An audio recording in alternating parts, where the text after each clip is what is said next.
শুভ সকাল বন্ধুরা, দেখুন কি সুন্দর ছাদ বাগানে বরবটি ধরেছে, দেখছেন?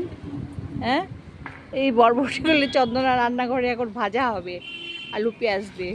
হ্যাঁ, দেখুন কি সুন্দর, দেখেছেন কত লম্বা? হ্যাঁ, এই দেখুন, দেখছেন পুরো গাছে ঝুলছে। হ্যাঁ, দেখছেন? হ্যাঁ, এই যে কি সুন্দর হয়েছে গাছটা।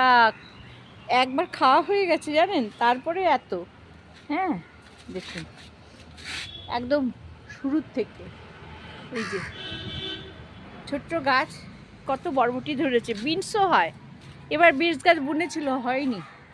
হ্যাঁ, আর দেখুন সার, এই যে কম্পোস্ট সার, বাড়িতে সমস্ত খোসা পচিয়ে, চালের গুঁড়ো, খোল, হ্যাঁ, ভাতের মাড়, ডিমের খোসা, হ্যাঁ, চায়ের লিকার, এসব দিয়ে এগুলো তৈরি হচ্ছে। হ্যাঁ,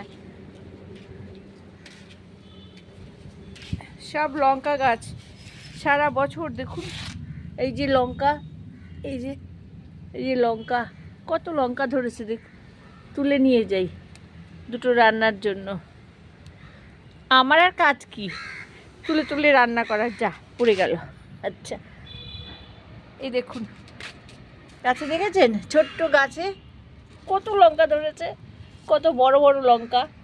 হ্যাঁ, থাকুন বন্ধুরা, আমি এখন বরবটি আর লঙ্কা তুলে নিয়ে গিয়ে রান্না করি। দেখুন আমাদের সামনে রাস্তা, কি সুন্দর গাড়ি ঘোড়া যাচ্ছে, কর্মচাঞ্চল্য শুরু হয়ে গেছে। যে যার জগতে চলেছে, আমি আমার জগতে যাই।